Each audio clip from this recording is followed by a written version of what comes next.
한판 브리핑 김수민 평론가와 함께하겠습니다. 어서 오십시오. 네, 반갑습니다. 자, 북한 이 코로나 확진자가 35만 명에 달하고 6명이 사망했다라는 그 조선중앙통신 보도가 있었던 거죠?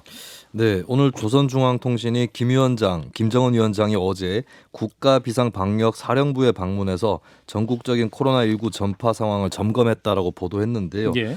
조선중앙통신 기사에 이렇게 나와 있습니다. 4월 말부터 원인을 알 수 없는 열병이 전국적 범위에서 폭발적으로 전파 확대되어 짧은 시간에 35만여 명의 유혈자가 나왔으며 그중 16만 2,200여 명이 완치되었다. 라고 하는 것이었는데요. 예, 이렇게 열병이라고 표현했는데 코로나19 확진 상황을 얘기를 한 것이죠. 예. 12일 하루에만 북한 전역에서 1만 8천여 명이 새로 확진이 되었고 또 현재까지 6명이 사망했다라고 전해지고 있습니다. 김정은 위원장은 이미 세워놓은 방역체계도 허점이 있다는 것을 보여준다라고 하면서 전국의 모든 도시 군들에서 자기 지역을 봉쇄하고 격폐 조치를 취하는 사업이 가지는 중요성에 대해서 강조했다고 합니다. 이제 열병이라고 이제 표현한 부분이 좀 특이한 것 같아요. 그러나 이제 이 코로나 감염 상황을 공식적으로 이렇게 뉴스를 통해서도 알린 것은 뭐랄까요, 국제사회에 도움을 요청하는 신호다, 이런 해석도 나오죠. 네, 4월 말부터 코로나19 확진자가 발생을 해서 규모가 불어났는데 열흘쯤 버틴 이후에 공개를 했다라고 하는 것은 외부 도움 없이는 극복할 수가 없다는 판단이 작용을 한 것이다라는 분석이 나오고 있습니다. 예. 그리고 이에 대해서 윤석열 대통령 측도 북한 문제에 대해서 입장을 밝혔는데요. 대통령실이 밝히기로는 윤 대통령이 북한 주민에게 코로나19 백신을 비롯한 의약품을 지원할 방침이다라고 하면서 최근 북한에서 코로나19 대유행으로 감염 의심자가 폭증하는 것으로 알려져 있는데 구체적인 지원 방안은 북한 측과 협의해 나갈 예정이라고 밝혔습니다. 예. 자, 뭐 이러한 또 지원, 또 남북관계 새로운 또 돌파구가 될 수 있으면 좋겠다는 바람도 많이 나오고 있는데요. 일단은 방역 전문가들은 현재 북한 상황 어떻게 보고 있을지 이재갑 한림대 강남성심병원 감염내과 교수를 연결해서 말씀 듣겠습니다. 교수님 나와 계시죠? 예, 안녕하세요. 예, 일단 북한 표현을 빌리면 원인을 알 수 없는 열병이 폭발적으로 전파됐다라고 하는데, 자, 35만 명의 확진자가 나왔다는 겁니다. 현재 상황 어떻게 봐야 될까요?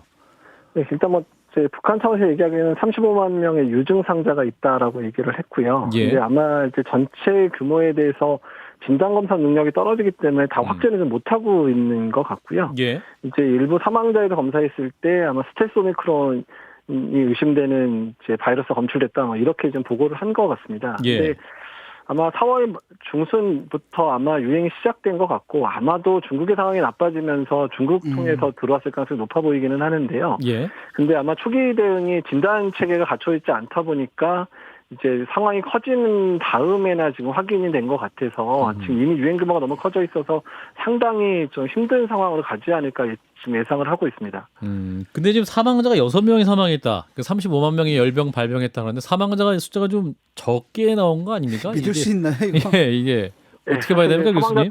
그러니까 사실 사망자 통계는 축소했을 가능성 또는 아예 진단을 못했기 때문에 이게 지금 그런 유증상 중에서 몇 명이 사망했는지조차 통계를 못 내고 있을 가능성이 더 많다고 보고 있습니다. 예. 아직 북한에서 그 접종을 받았는지 안 받았는지 이런 자료도 없는 거죠, 지금 우리한테는. 그러니까 백신 자체가 반입된 게 전혀 없습니다. 지금 공식적으로는요. 공식적으로. 예. 어허. 그래서 전 세계에 딱 두 나라가 백신을 한 명도 안 맞췄는데 그 두 나라 중에 하나가 북한입니다. 비공식적으로 뭐 지도부라도 받았을 수는 가능성 없나요? 그러니까 진짜 하나도 안 들어갔을까요? 예, 그러니까 이제 외국에 나왔다가 들어가는 그런 일부야 외국에서 맞고 들어갔을지는 모르겠지만 어쨌든 공식적으로는 WHO에서 코백스 퍼실리티 통해서 여러 차례 200만 명분 이런 식으로 공급을 하겠다 그랬는데 백신이 마음에 안 들어서인지 아니면 선호하는 백신이 있어서인지는 모르겠지만 전혀 여러 차례 요청에 대해서 거절을 했었고요. 그리고 여러 국가 여러 이제 NGO들 있죠. 국제 여러 NGO들이 우회적인 방법으로 백신 공급을 하겠다고 했는데 대부분 여러 가지 이유를 들면서 거절을 했었습니다. 그러니까 지금 북한은 이건 박사님께 여쭤볼 질문은 아닌 것 같긴 한데요. 북한은 코로나가 자기들은 봉쇄하면 안 들어올 수 있다고 생각하고 지금까지 아무런 준비를 안 했던 걸까요? 두 가지인데요. 그러니까 첫 번째는 철저히 막으면 안 된다, 안 할 거다. 특히 중국이 어느 정도 성공하는 거를 보고 그 부분에 자신감을 얻고 했었던 거는 같고요. 그다음에 두 번째는 일단은 이제 정권의 안정 차원 문제 때문에 코로나가 자기네 유입되는 것 자체가 그래도 정권에 큰 영향을 줄 거기 때문에 그러니까 어쩔 수 없이 그냥 막을 수밖에 없는 상황이었고 그게 가능할 거라고 예상을 했던 것 같은데 그게 많은 전문가들이 언젠가는 이런 상황이 될 거여서 이게 아마도 큰 문제를 일으킬 거다라고 생각했는데 이제 그 상황이 된 거라고 보시면 됩니다. 그러니까 이 상황은 전문가들이 대부분 예측하고 있었던 부분입니다. 예. 자, 그러면 이제 향후 북한의 대응이 중요할 텐데 그럼 국제사회가 이제 백신을 준다고 하면 이제 받아야 되는 상황 아닐까요? 근데 어떻게 대응할 걸 보십니까 지금? 그러니까 이제 지금 북한 쪽에서 들리는 얘기로는 여러 예. 채널을 통해 들리는 얘기로는 백신 쪽 받아들이는 거는 계속 부담스러워한다라고 얘기를 하고 있고요. 백신 받아들이는 걸? 예, 아하. 왜냐면 지금까지 안 받았는데 왜 이제서야 뭐 이런 부분 때문에 국민들 속도 어려울 거다 이런 얘기들이 나오고 있고 그러니까 오히려 지금 더 급한 거는 당장의 환자가 발생해서 대규모 환자가 발생을 하고 있기 때문에 이제 치료제라든지 또는 치료 시설 또한 여러 산소라든지 이런 치료와 관련돼 있는 걸 우선 원하고 있는 게 아니냐라는 얘기들이 나오고는 있고요.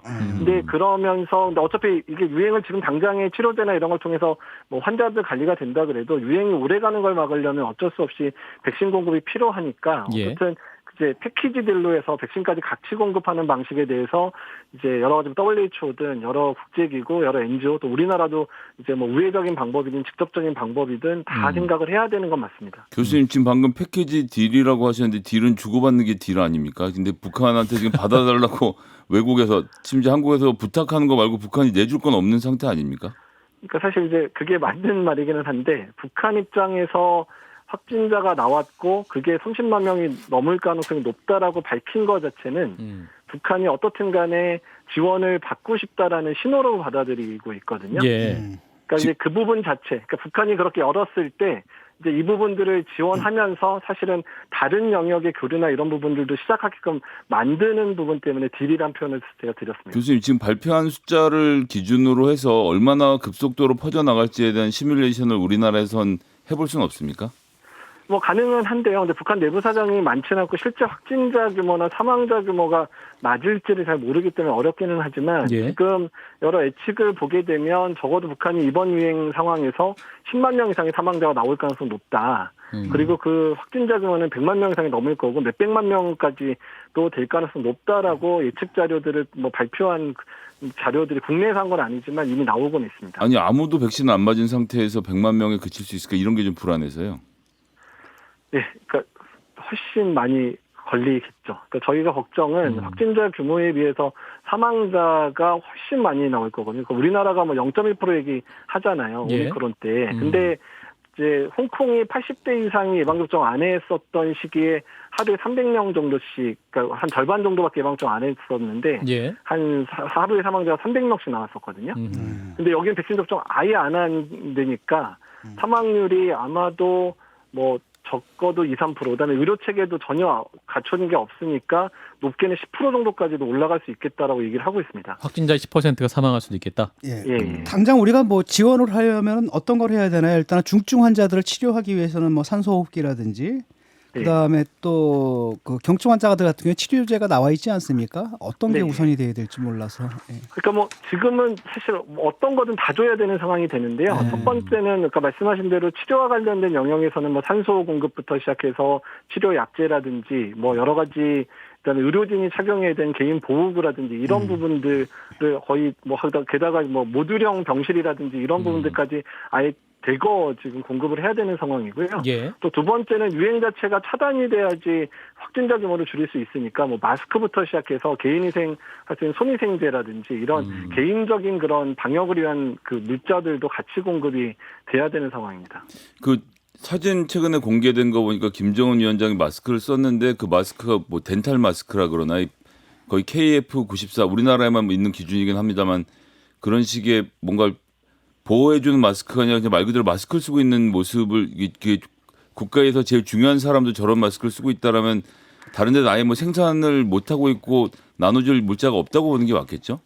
그리고 사실 뭐 중국 통해서 이제 물자가 일부 들어가긴 했겠지만 중국도 지금 봉쇄하고 막 난리 난 상황이라 물자 공급 충분치 않을 거거든요. 그래서 사실 의료진들이 써야 되는 개인 보호구나 마스크도 없을 가능성이 높거든요. 아하. 그러면 의료진이 감염되기 시작하면 이제 그나마 없는 의료진들도 이제 발병하게 되는 상황이 되니까 이러다가는 의료 체계 전체가 아예 붕괴되는 상황이 마련될 수도 있기 때문에 의료진 보호책들도 매우 중요해서 의료진한테는 뭐 KF94나 N95를 보낸다면 일반 국민들한테는 덴탈이라도 보내주거나 뭐 KF8라고 해서 비말 차단이라도 보내줘야서 대량으로 보내줘야지 유행도 막고 의료진도 보호할 수 있는 상황인 거죠. 그렇군요. 이게 갈수록 더 나빠질 가능성이 많기 때문에 어떤 지원이든 필요해 보이고 일단은 근데 이제 이 중국 사례처럼 북한도 통제 가능한 사회이기 때문에 밖에 나오지 말라 이렇게 정부에서 말을 할 경우에 봉쇄 정책이 그래도 효과를 발휘할 수 있는 나라 아닌가요? 그 부분이 좀 향후 방역의 중요한 포인트가 될 수도 있을 것 같은데요.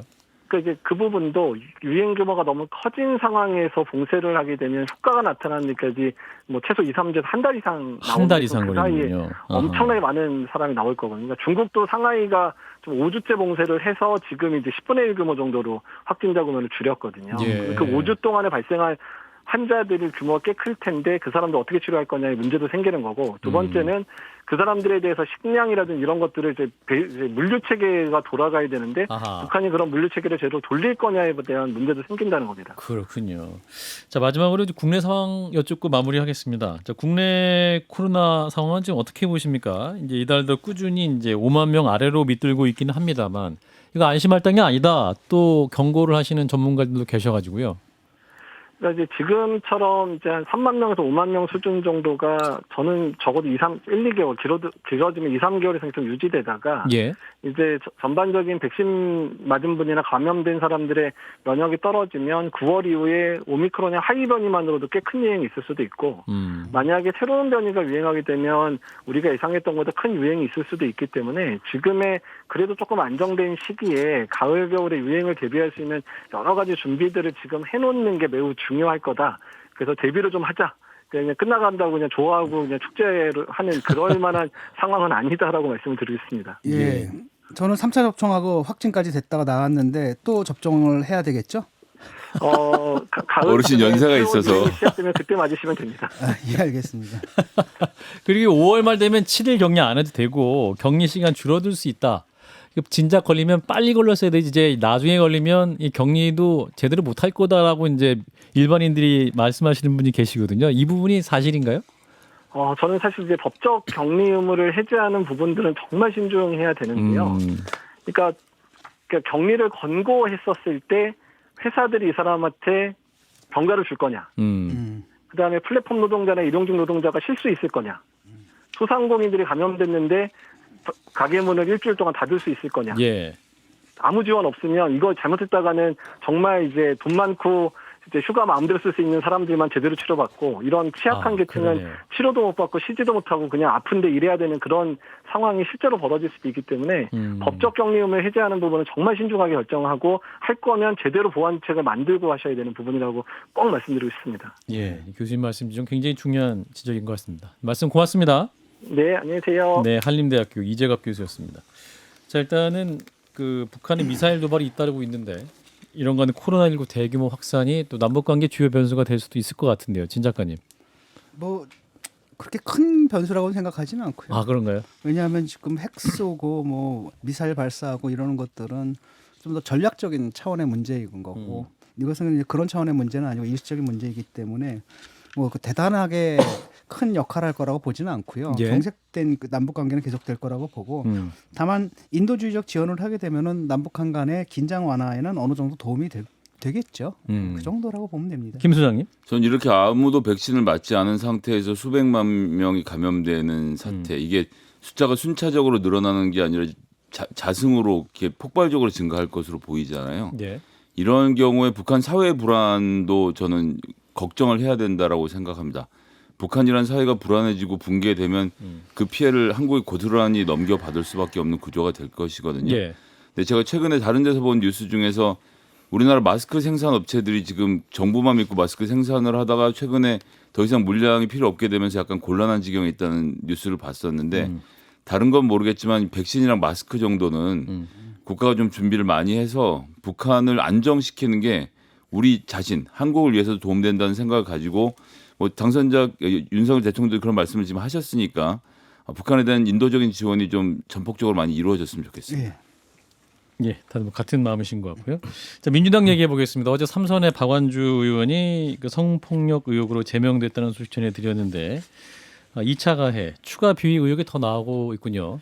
네, 그렇습니다. 민주당 보좌진 협의회 민보협은 성비위를 포함한 여러 문제가 있는데도 의원 면직을 유도하고 협의가 안 되자 직권 면직을 추진한 의원실이 있다라고 하면서 이제 박완주 의원을 또 비판을 하기도 했는데요. 예. 박완주 의원의 경우는 의원 면직을 강요했을 뿐만 아니라 제3자의 대리 서명으로 면직 문서를 위조하려 했다라고 하는 의혹까지 제기가 되고 있습니다.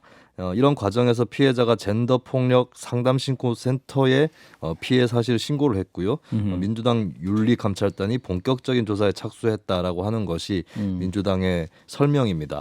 한편 민주당이 경찰에 이를 고발할지는 미정인 것 같습니다. 신현현 민주당 대변인이 CBS 라디오 김현정의 뉴스쇼에 출연해서 경찰에 고발 조치를 할 것인가라는 질문을 받고 예. 피해자의 의지와 판단이 굉장히 중요한 사안이기 때문에 제3자가 고발을 진행하는 것 자체가 피해자에게 어떻게 받아들여질지 조심스러운 부분이 있다. 좀 더 충분한 시간을 갖고 판단할 수 있도록 기다리는 게 당으로서 올바른 역할이지 않을까라고 말했습니다.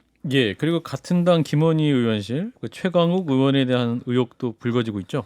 네, 김원희 의원실은 조직적인 2차 가해 혐의를 받고 있는데요. 성폭행 피해자인 여성 비서관에게 김 의원의 최측근인 지방의원이 찾아가서 합의를 종용했다라고 하거나 김원희 의원이 또 2차 가해 사실을 알리는 피해자에게 구두 경고해라. 난 들어본 적이 없고 그런 얘기들이 불편하면 변호사 통해서 얘기하라라고 했다는 것입니다. 그리고 최강욱 의원에 대해서 최근에 동료 의원에 대한 성희롱 발언 이후에 또 논란이 일고 있는데요.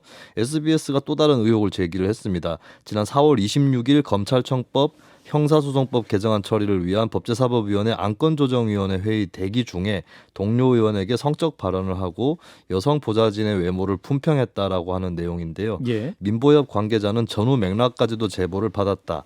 평소 외모 품평을 서슴지 않고 했다는 제보가 있다라고 밝혔습니다.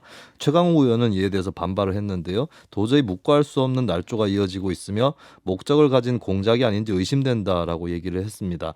그리고 자신은 당시에 안건조정위원이 아니었다라고 반박했습니다. 예. 자, 일단 민주당의 대처 수준 어떻게 판단하시는지 진 작가님부터. 좀 미흡하죠. 이게 굉장히 오래전부터 얘기가 됐던 건데 이제 그동안에 꽁꽁 감춰졌다가 지금 나온 거 아니겠습니까? 이런 것들은 나오면 이제 바로바로 그 얘기가 돼야 되는데 그동안에 좀 감춰왔다는 느낌이 좀 들고요. 또 하나는 당 차원에서 뭐 제명하고 이런 것이 뭘 의미가 있습니까? 의원직 그냥 그대로 유지할 텐데 국회 차원에서 어떤 징계를 때려가지고 이런 분들은 공직 활동을 더 이상 할 수 없게 만드는 것이 맞지 않나. 그리고 거기서 민주당의 책임을 좀 다해야 되지 않나 이런 생각이 듭니다. 김 소장님. 일단 박원주 의원의 경우에는 피해자가 최초에는 그 안에서 문제를 해결할 생각이었던 것 같습니다. 그래서 공론화가 되지 않았었던 것이고 예. 지난달에 민주당 젠더 폭력 특위였던 거예요. 거기에 이제 신고를 했는데 거기부터 한 3, 4주 정도 시간이 끌렸던 것은 문제가 있는 것 같습니다. 결국 거기서 해결이 안 되니까 국회를 찾았고 그 과정에서 당 비대위 지도부가 알게 돼서 징계가 이루어졌다는 거 아닙니까? 예. 그런 차원에서 박지원 비대위원장이 그 점은 잘 하고 있다라고 생각을 하고 다른 의혹들이 불거지는 이유도 이제 박지원 위원장이 확실하게 이 문제를 처리한다. 그러니까 가해자를 감싸지 않는다라는 것을 알게 된 이 잠재적 피해자들이 아마 좀 나오고 계신 것이 아닌가 이렇게 보고 있고요. 최강욱 의원의 경우에는 글쎄요, 지금 이제 여러 가지 다른 문제들이 나오는데 제보만 가지고 보도를 하거나 이것으로 무조건 잘못됐다고 단정하기는 어렵다라고 생각을 하고 실제로 기자가 보냈던 문자에서는 법사위 안건조정위 회의에서 최강욱 의원이 이런 걸 했다. 26일 날짜도 정확히 특정을 했고 법사위 안건조정회의라고 질문이 들어왔거든요. 근데 이제 최강욱 의원이 보도가 되기 전에 법사위 안건조정위원이 아니다라고 해명을 하니까 실제 기사에서는 법사위 회의로 축약돼서 나갔습니다. 그러니까 이제 사실관계에 대해서 좀 더 정확하게 확인하고 뭐 잘못한 건 처벌해야겠지만 이런 분위기에 모든 것이 다 잘못이다라고 넘어가지는 않았으면 좋겠습니다. 최강욱 의원은 아주 악질이거든요. 이분은. 왜냐하면은 항상 거짓말을 해요. 인턴 증명서 그것도 거짓말을 했죠. 그다음에 이번에 그 짤짤이라고 또 거짓말을 했죠. 지금도 또 거짓말하는 겁니다. 지금 이거 문제 취재했던 기자 있지 않습니까? 그래서 그분이 이제 페이스북에 올린 글을 봤거든요. 이미 취재를 해서 보도를 하기까지 복수의 증언들을 통해서 그들의 진술이 일치한다고 확인하고 보도를 했는데 지금 보면 또 한 번 재미를 봤으니 계속해서 이참에 숨통을 끊겠다는 뜻이냐? 아니 기자가 무슨 자기 공격해서 무슨 재미를 봐요? 그러니까 이런 식이거든요. 그래서 저는 이분 정말 위험한 사고의 소유자라고 생각합니다. 예. 예, 지금 이제 이러한 문제에 대해서 이제 국민의힘이 민주당을 또 공격을 하고 있는데 여기에 대해서 이제 민주당도 국힘에 역공을 하고 있어요. 이제 박지현 민주당 비대위원장이 국민의힘은 성상납 증거인멸 의혹을 받고 있는 이준석 대표를 징계하고 수술해야 된다. 그 정도는 해야 국민의힘이 민주당을 비판할 자격이 있다라고 또 발언을 했는데, 자 박지현 위원장의 발언은 어떻게 들으셨는지 김 소장님부터 해주실까요? 예, 저는 뭐 이 문제가 불거졌고 실제로 무마했던 부분에 대해서는 상당 부분 증거가 인용이 돼서 인정이 되고 있는 것 같습니다. 문제가 없는 것처럼 넘어가고 있는 모습은 좀 굉장히 볼썽사납고요. 예, 윤리위원회 소집해서 징계한다고 하다가 또 이제 지방선거니까 멈춰 있지 않습니까? 예, 예, 지금 국민의힘이 민주당에게 하고 있는 비판이라면 윤리위원회도 같은 속도로 열어서 진행을 해야 되겠죠. 진 작가님.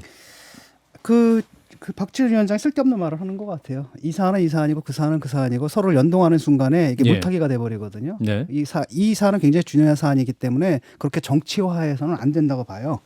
우리가 흔히 얘기하지 않습니까? Two wrongs don't make a right. 두 개의 잘못됨이 하나의 올바를 만들어내지 못하는 거거든요. 예. 그러니까 지금 문제는 뭐냐면 민주당 내에서 이 문제가 해결이 잘 안 됩니다.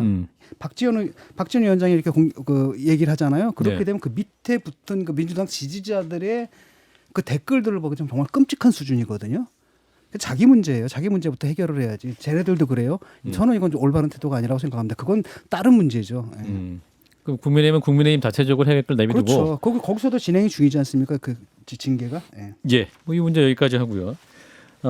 이제 이준석 국민의힘 대표 또 윤석열 대통령이 이제 오늘 오후 그 용산 대통령 집무실에서 비공개 회동을 했다고 하죠. 취임 후 사흘 만에 만났습니다. 네, 그렇습니다. 대선 때 좀 갈등했던 두 사람이었는데 거리를 좁히는 계기가 될 수 있다 이런 관측이 나오고 있습니다.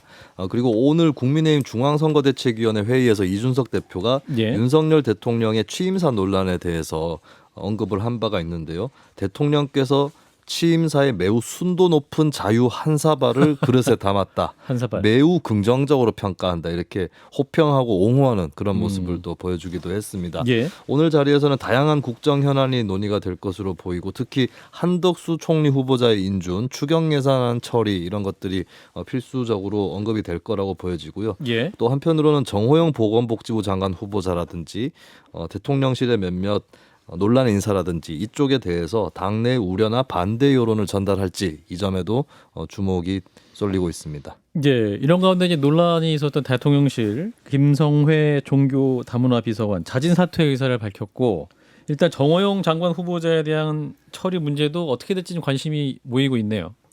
네, 그렇습니다. 오늘 정미경 최고위원, 김용태 최고위원, 국민의힘 내부 인사들도 조치를 해야 된다는 입장을 피력을 했고, 김성회 비서관에 대해서. 네, 그리고 이제 개신교 불교 단체 입장 표명도 잇따르는 가운데 방금 전 전해진 소식이었죠.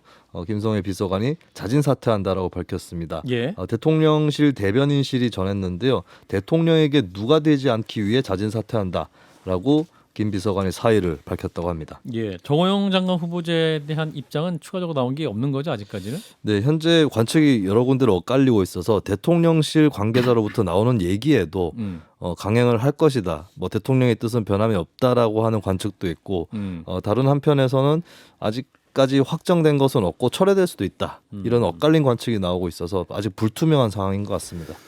네. 자, 진 작가님. 국민과의 소통을 갖다 강조한다면은 그런 게 할 게 아니라 지금 이분은 국민청문회에서 이미 떨어졌어요. 여론이 너무 안 좋거든요. 정호영 장관 그렇죠. 후보자. 이분은 낙마를 시키는 게 당연하다고 보고, 예. 아까 뭐 이 대표가 뭐 그런 말 하지 않습니까? 매우 순도 높은 자유 한 사발을 그릇에 담았다.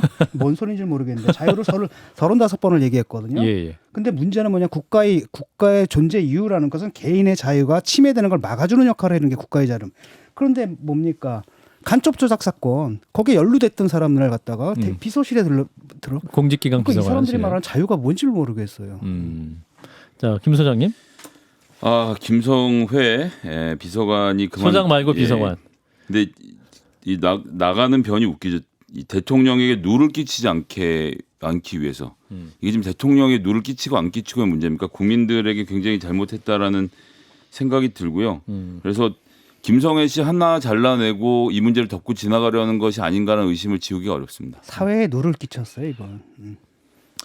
그 정호영 후보자 어제 이제 국민의힘 이재호 상임고문 같은 경우는 본인이 지금 안 나가려고 버티고 있는 것 같다라고 이제 그 진단을 했는데 이게 이 상황을 어떻게 봐야 아니, 될까요? 임명권자가 대통령인데 본인의 임명권자인데. 의사가 무슨 상관이 있습니까 지금? 그 송부 안 하면 되는 거 아니에요 국회. 그러니까요. 예. 그럼 되는 거거든요. 예. 근데 그 뭐랄까 그 당선인이 조금 이렇게 개인적인 인연에 너무 집착하는 듯한 느낌이 좀 들어요. 그렇군요. 자 그리고 이제 윤석열 대통령과 이준석 대표의 당정 관계 오늘 자유주의 한 사발 이렇게 얘기한 거 보니까 관계는 원만할 것으로 보이죠. 어떻게 예상하시는지 짧게 아예 뭐 말씀해 주시면. 이준석은 지금 위기에 있고 어차피 당에서 입지가 좁아져서 큰 뭐 변수가 되지 못한다고 봐요. 김 소장님. 그 주 공격수인 강용석 씨하고 통화하는 대통령이란 무슨 결정할지 잘 모르겠습니다. 아 그걸 봤을 때 좀 미래 불안하다. 불안하다. 예. 여기까지 집죠. 김수민 평론가였습니다. 고맙습니다. 네, 감사합니다.